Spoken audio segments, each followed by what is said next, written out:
Good morning, everybody. This is Paul Finkelstein with omgtalk.com or onlinemeetandgreet.com, where I interview lots of professionals all around the world. And today we have a special guest. Maybe he'll tell us where he's from as well, because I can't exactly remember where he said he's from, but he has a unique accent.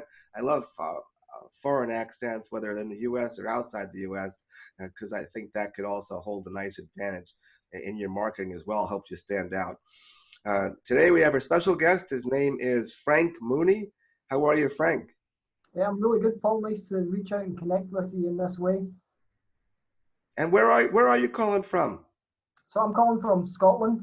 I'm based in an area between the biggest cities that you'll probably know of, Glasgow and Edinburgh, and it's in a place called Clyde Valley. It's a little town from within the valley. Wow, you totally caught me off guard. I must be either my ears are clogged or from either flying or something. And I swear I thought I heard an Italian accent. And then you said not. Then you said the name, Frankie. It may have been the name. It's quite. Well, I think it's French. I think there's some kind of French origins in Frankie and Francis. But yeah, whatever works. So let's dive into some questions to learn about you. And that is, the first question is really slow, get you started. And that's, how long are you doing what you're doing, and what exactly do you do? Yeah, so I'm a certified hypnotherapist. I'm a proud graduate of the Hypnosis Motivation Institute in Los Angeles. Although I'm based in Scotland, I do work in America as well and all over the world as a corporate consultant.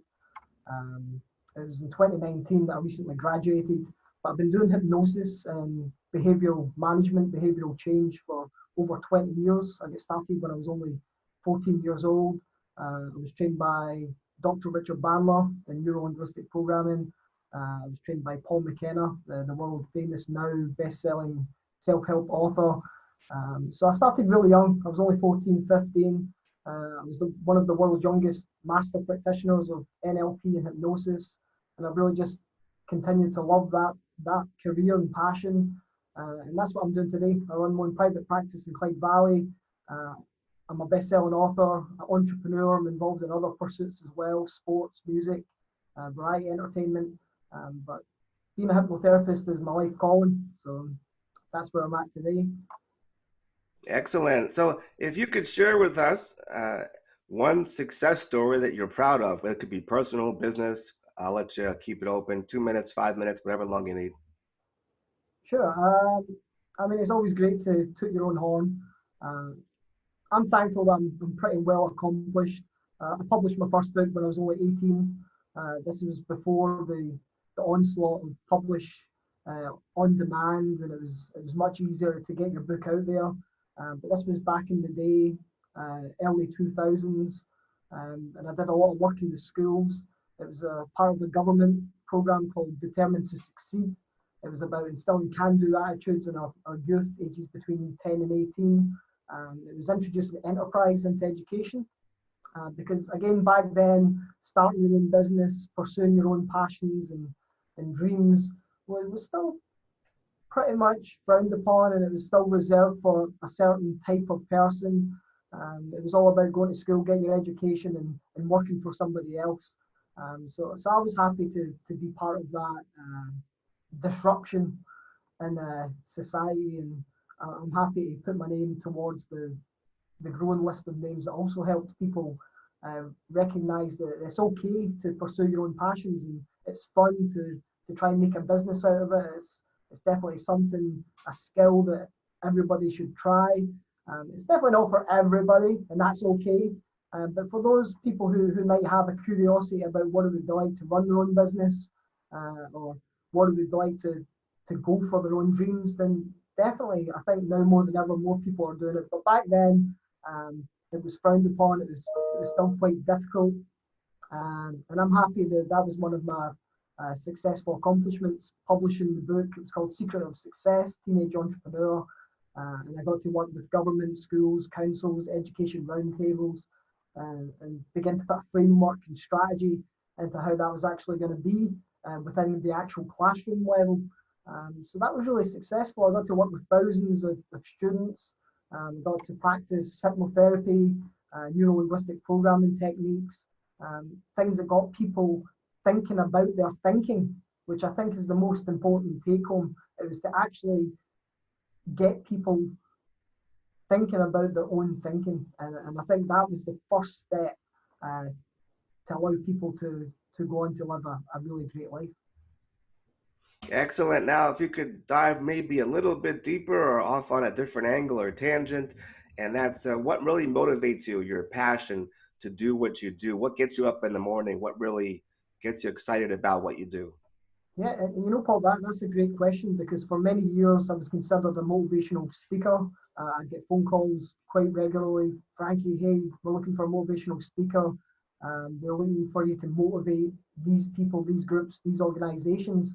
And it was only recently, Paul, funny that you mentioned that, it was only recently that I took a phone call and they asked me, can you deliver a motivational talk or speech?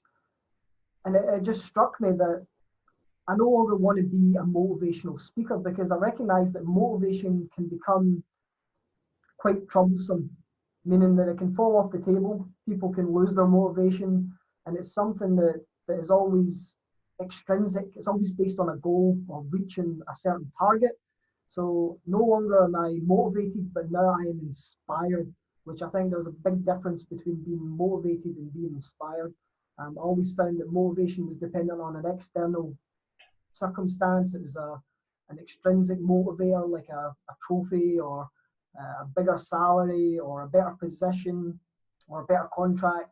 There was always some external condition that had to source the motivation. But now I think I'm more inspired now, which I think is more internal. I'm more inspired to have a healthy work-life balance. I've got a now nearly 3-year-old daughter.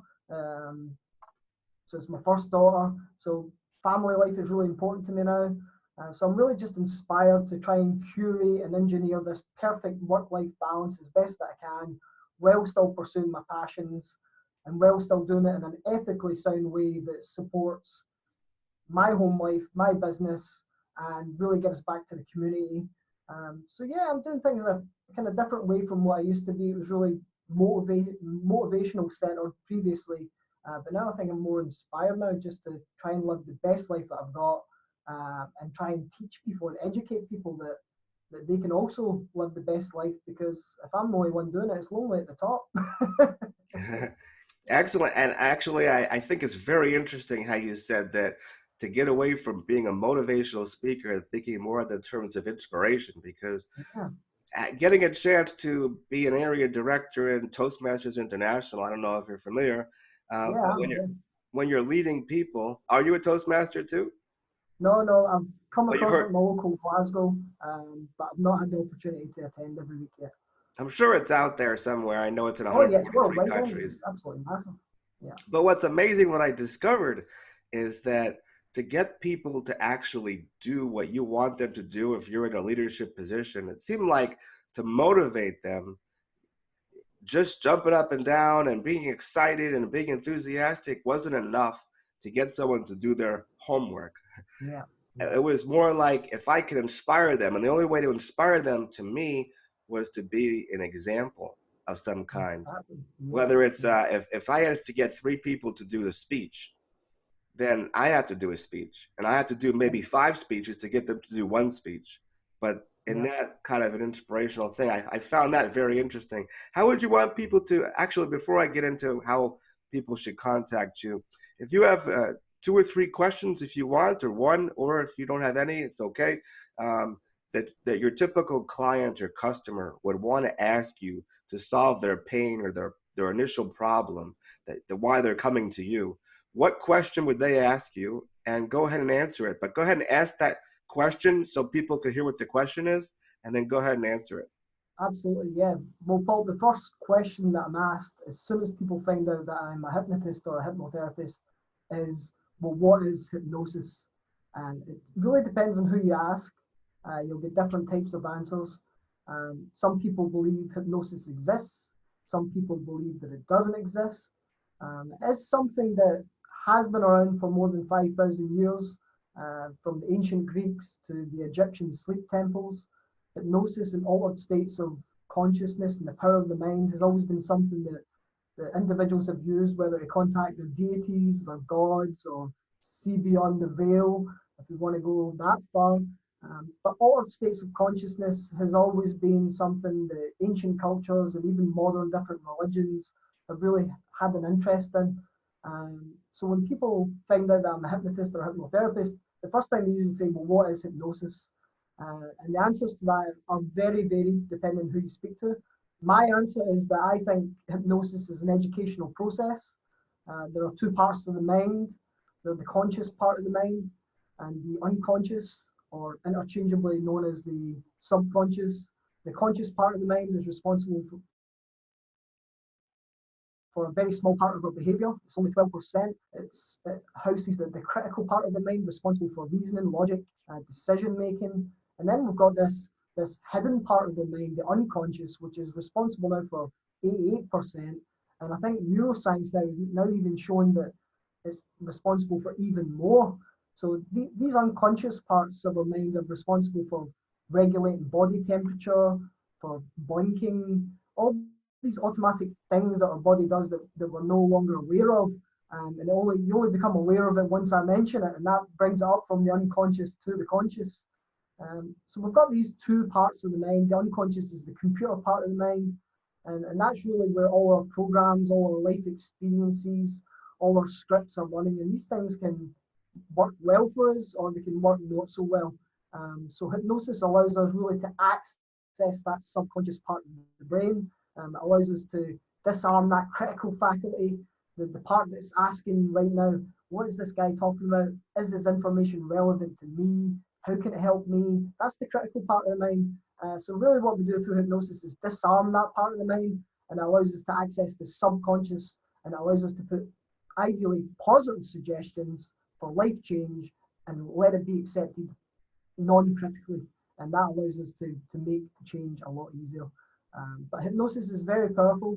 It's used by everybody every single day. It might not be known as hypnosis. We've got news, we've got TV. They're all utilizing the same process that allows them to make changes in people, whether they want to try and persuade you to buy their cheeseburger or who they're trying to persuade you to vote.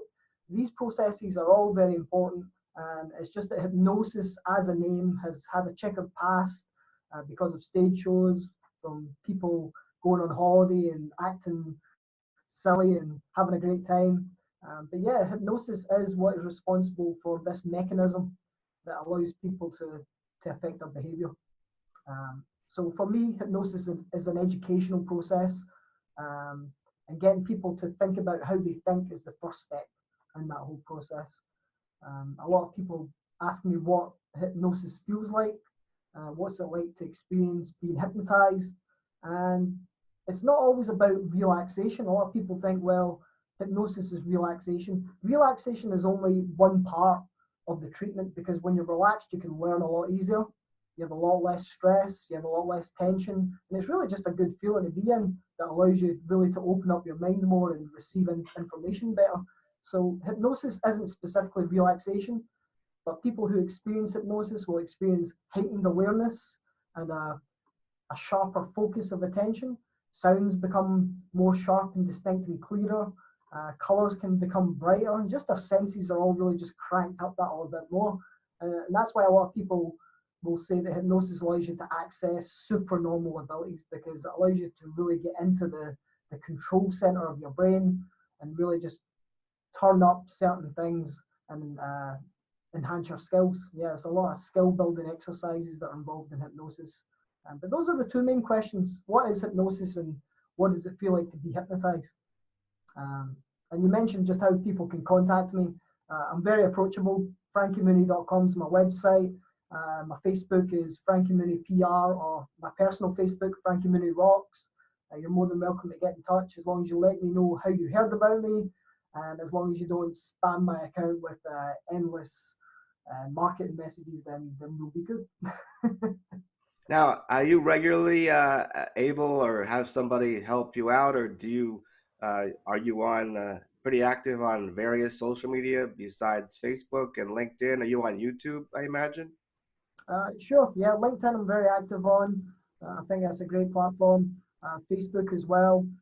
It's great for business and associates. There's a couple of videos on YouTube from workshops that I've done, some testimonials, but these can all be found through the Facebook or frankiemooney.com. But frankiemooney.com is the main official website, and you can see all my work there. You can download my free book. Yeah, so it's all good. frankiemooney.com is the place to be. And for those that want to look up Frank, to spell his name and his website, it's just Frank. Yeah, it's Frankie. So FrankieMooney. You can type in Frankie Mooney hypnotist, Frankie Mooney hypnosis in Google. Yeah, so that's Frankie, FrankieM for mother, OONEY. Excellent, excellent. Well, it's great to have you on the show. Just as a recap, so people could hear what they've been talking about. We learned how long Frankie has been doing what he's doing and what he's doing. And of course, I feel like very relaxed and heightened aware just from the few minutes that we're on this talk show here, omg.talk.com. He shared with us one success story that he's proud of. I'm sure there's probably many. And he told us what motivates him and what gets him out of bed every day, makes him passionate about hypnosis. And then he told us how to reach out to him. You can find him on LinkedIn and look him up at Frankie Mooney, or go to his website at frankiemooney.com. Correct? That's me, Paul. Yeah. Excellent. It's great to have you on the show. Just stick around for a second. I'll hit the stop button so that we can stop recording and feel like the pressure's off from being pseudo live. And everybody have a great week, everybody, or a great weekend. Ciao for now. At Paul at OMG Talk or omgtalk.com.